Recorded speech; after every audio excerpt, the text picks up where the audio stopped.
Sebo ne bannyabo bannayuganda nze natumbwa ejjeeni nze mama wa Sebo Edward Edimutwe Sebo mwami Hozi kusaba ompe omwana wange kuba gy'omusibidde gy'omutulugunyiza tetumanyi ulimu abakwatanga ne mbatwala mu makomera tusobola okubalambula netumanya nti ali wano naye kati nange omutima gunnuma ine emyaka baana be batubeererawo kati omuntu tteko ndi wano siina buyambi Sebo nsaba ompa omwana wange mu bulungi oba mu bubi oba mulamu oba kyonna kyali mu mutu we tumwagala talina musango mutwale mu kooti oba alina omusango bamuvunaane tumanye nti yazza buno bamusalire naye ndi mu bulumi tulina abaana tulina abazzukulu abaana ba Edimutwe bonna baabaawo beetaaga ebyokulya tamwe ejja bagenda kusoma ani agenda okubaweerera ani anaabawa ssente ani anaabawa ekyokulya mutuwe omwana waffe ebyobufuzi ng'ekika tubimanyi naye ate ekyo kyagenze wala ekyo kyatuyitiriddeko byoma alina owagira gwakola ki gwayagala ekyo kyafuuse kinene otuyambe abengo okomyewo Edimutwe tusaba n'abo balina obuyinza abayinza otusinza ku ddoboozi lyaffe fe tuli wano tulinga abeekwese eddoboozi ttono nnyo naye abalina ku ddoboozi eddene mutwogerereko Edi akomewo sigadde ndi kitaawe Daudi Sinabulya tata wa Edimutwe eryange eddoboozi eryange lisaba buyambi oba ddaatya naye nga tumulabyeko kyetwagala kubanga yakwatibwa n'atwalibwa tunaasanyuka mutuzeemu tuve mu nnaku gye tulimu byebyo ebyange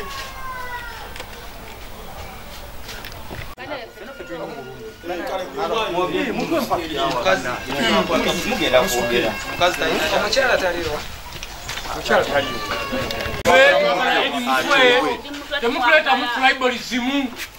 betuli baganda netuli banyankole bannange tusaba okuteebwa kwa Sebufu Edward Edimutwe Muhozi munnange muganda wange oyo mukulu wange gwolina kugamba munnange nkusaba mute muleke talina musango oyo muntu mulamu mukakamu ebyo byokola munnange gwenga omukulembeze bwatyo si bwakola bannange abalwanirizi b'eddembe tubasaba muveeyo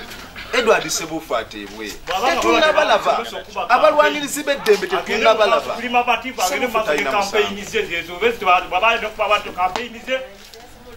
NRM atubalinde nammwe ate ekiseera kyammwe kituuse mugenda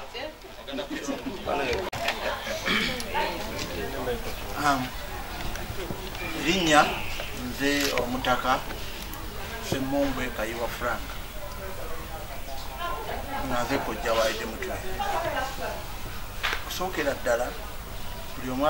andaba era mpuliriza akimanyi omwana bw'aluma teri muntu azaala mwana ng'amusuubira kubeera mu bulumi Edimutwe bw'alimu otunuulira mwannyinaze yazaala omwana n'akaaba olw'omwana gwe yazaala olw'okuba nti nno ebigenda mu maaso abamulina tebakanya nabyo nsaba ekintu kimu akujja omwana bw'abanga omwana alina omusango bamutwale mu mateeka afune obwenkanya naye ogamba nti omwana ali mu dawuni tewali kyosazeewo nti nno yawuza musango guno bwogera omusango gw'omwana gwe yakola nga mutabani wange Edimutwe agende mu kooti tuli beetegefu ogenda mu kooti okumuwolereza okulaba nti omwana oyo afuna obwenkanya olwo kigenda eri abakulembeze ne gavumenti okutwaliza awamu buli lwonyigiriza ennyindo ogireeta omusaayi tetwandyagadde nga famire ya Edimutwe kufuuka bajeemu eri gavumenti twagala bwenkanya eri omwana waffe mwebale nnyo mwebalire ddala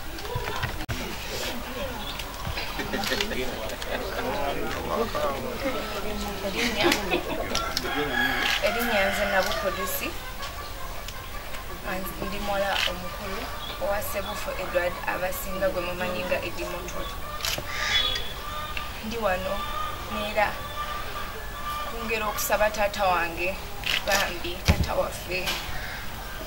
tumumiisinga kuba kitundu kinene gye tuli tumwetaaga ng'omuzadde kolire zibadde zaakatandika tulina bingi ebyomugamba tumwetaaga bambi nze sandyagadde mulaba mu kooti sandyagadde mulaba mu komera kuba talina musango sirina musango gwe mmanyi gwalina musajja ow'eddembe history ye muntu akola kyalina okukola ng'omuntu yakola kyalina kukola tunoonyeza ssente kulaba nga tuli basanyufu kulaba nga bye tulina tubyetaaga tubirina nze simwagala mukomera simwagala mukooti mwagala akomewo ewaka kuba talina musango eweze wiiki holiday genako gwako tetunamulaba yabadde yakanzidayo kusomera ati nga sinafuna nabudde naye tumwetaaga baganda bange bonna basiba bamumbuuza naye nga nange sirina kyabaddamu okujjako bagamba ajja yagenze gula ona ajja naye nga tolina kyabaddamu bambi mwagala tumumiisinga bamukomyewo nga mulamu nze simwagala nga mufu mwagala mulamu kubanga yekitaffe ye provider yekitaffe tumwetaaga mulamu tumwagala mu kooti tetumwagala mu komera kuba talina musango. Bassebo ne bannyabo bannayuganda bassebo ne bannyabo bannayuganda nze maama wa Eddie Mutwe Ssebuufu Edward nsooka okubeebaza okuyimirira awamu ne famire yaffe okuba ndi omwana waffe ssebo CGF mwami Muhoozi tusaba ompa omwana wange kuba bassebo ne bannyabo bannayuganda nze natumbwa ejjeeri nze maama wa Ssebuufu Edward Eddie Mutwe ssebo mwami Muhoozi kusaba ompe omwana wange kuba gy'omusibidde gy'omutulugunyiza tetumanyi ulimu abakwatanga nemubatwala mu makomera netusobola okubalambula netumanya nti ali wano naye kati nange omutima gunnuma gino emyaka baana be batubeererawo kati omuntu tteko ndi wano siina buyambi ssebo nsaba ompa omwana wange mu bulungi oba mu bubi oba mulamu oba kyonna kyali mu mutu we tumwagala talina musango mutwale mu kooti oba alina omusango bamuvunaane tumanye nti yazza buno bamusalire naye ndi mu bulumi tulina abaana tulina abazzukulu abaana ba Eddie Mutwe bonna baabaawo beetaaga ebyokulya tamwe ejja bagenda kusoma ani agenda okubaweerera ani anaabawa ssente ani anaabawa ekyokulya mutuwe omwana waffe amanya nze Nakintu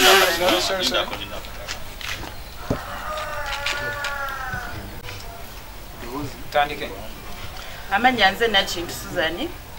ndi mwanyina wa Eddie Mutwe ffe mu famire tumumanyi nga Edward Ssebuufu nze ngenda kwawukanako n'aboogedde nti tetumanyi Eddie waali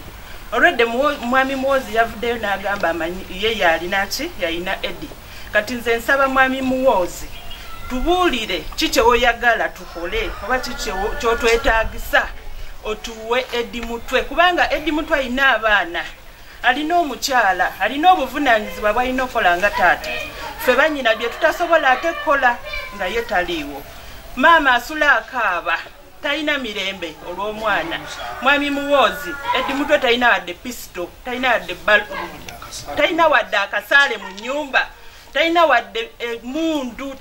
kyemanyi tamanyi nagikozesa nze mbadde nkusaba kyomutulugunyiza kimala tusaba bw'aba alina omusango gwe yakukolako omutwale mu kooti batuyite bamusalire omusango tumanye nti mumusibye emyaka 4 oba 5 oba 10 tumanye nti akolera kibonerezo kye paka lwanaakola ki lwanaavaayo mwami Muhoozi nze sikwegayirira nkulagira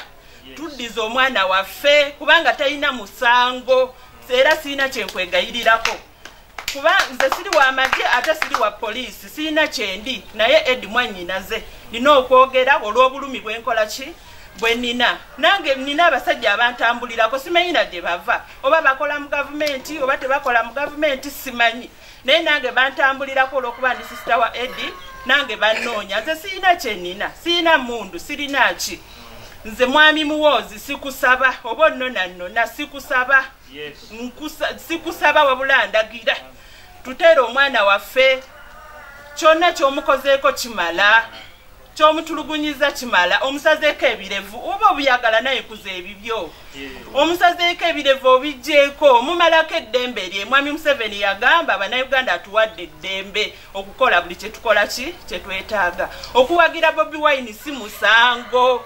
naawe olina ababa abakuwagira naffe tuleke tuwagire ki owaffe gwe twetaaga kusaba ote Edi ayina abaana beetaaga sukaali beetaaga ebyokulya ffe bannyina bye tutasobola kukola sikusaba wabula ndagira amanya nze Nakintu Susan. Amanya gange nze Kaweesa Steven Komanda ssentebe w'ekyalo kino eky'Ekatooke. Ndi munyiikaavu nnyo amaziga ganzitulukuka ku ntobo y'omutima gwange olw'omutuuze wange Edward Ssebuufu abasinga gwe bamanyira Edi Mutwe. Famire eno nga chairman w'ekyalo mpangadde nnyo naye ne maama wa Edi Mutwe. Amazima ga Katonda mu ggulu Edi Mutwe tetumufunanga mu buzibu bwonna ng'ekyalo. Bebamu ku batuuze be tulina abawombeefu ku kyalo abatuuze abatalina buzibu bwonna. Gye buvuddeko emabega Edi Mutwe yaliko mu kkomera ekitalya. Twakola kyonna ng'obukulembeze bw'ekyalo famire okusigala ng'etambula wakati ne mukadde embeera yonna yonna gye yayitamu. Amaziga ge twalimu omulundi guli ndaba ate nate ge gakomye omulundi ogwokubiri. N'olwekyo nga chairman w'ekyalo mwami Museveni mmwe mwakkiriza obukulembeze bw'ekyalo okugenda mu maaso era mmwe mwakkiriza otulondebwe tubeerewo. Chairman w'ekyalo abeera taata w'ekyalo. Nsaba mwami Museveni na bonna bekikwatako bannange Edi Mutwe ateebwe, Edward Ssebuufu ateebwe lwansonga talina musango talina tabbu. Ekyokuwagira mwami Kyagulanyi si musango lwansonga parties ebibiina byakkirizibwa mu ggwanga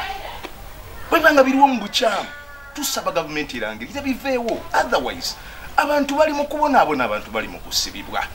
ng'ovudde ku ky'obuwagizi okubeera nga ye mukuumi wa president Robert Kyagulanyi ogwo mulimu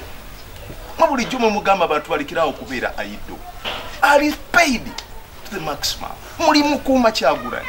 n'okumuwagira si musango. Tewali nsonga lwaki Kyagulanyi tewali nsonga lwaki Edi Mutwe abeera mu kkomera n'ekirala ekitali kituufu. Ssebo w'ekitiibwa CDF okusinziira ku byawandiikiddwa nti gw'olina Edi Mutwe mu basement oli mu musomesa Lunyankole ekyo kikyamu.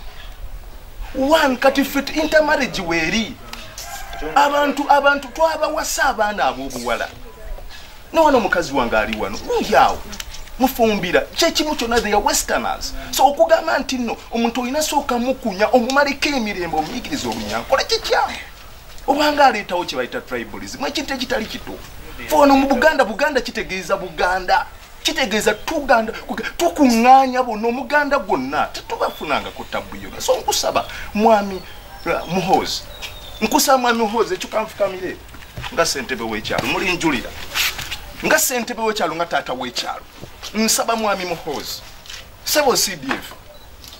ote Ssebuufu Edward nziramu ogwokubiri mwami Museveni kakasa video eno jjagiraba nsaba okomandinge mutabani wo mwami Muhoozi ate Ssebuufu Edward lwansonga nga ssentebe w'ekyalo simufunanga mu buzibu bwonna. Nkwegayiridde tofaayo ku komandi n'ebigambo ebitali birungi oba oliawo ebiva mu audience endala. Kale tunuulira ssentebe w'ekyalo kuba ndiwo mu mateeka nga taata w'ekyalo nalondibwa. Pulira amaziga ku ntobo y'omutima gwange ng'omutuuze Edward Ssebuufu ali mu kkomera awatali musango. Mutuuze ku kyalo kyange ate batudde eri mu kibiina kyaffe kya NUP mukama wange yebuuza ddala ssentebe w'ekyalo akozeewo ki kukusibibwa kwange. Ssebo CDF nkwegayiridde bambi sirabya nnaku bbiri wabula mu lunaku lumu amangu ddala ng'olabye vidiyo eno Edward Ssebuufu ateebwe. Stephen Kaweesa ge mannya gange ssentebe w'ekyalo.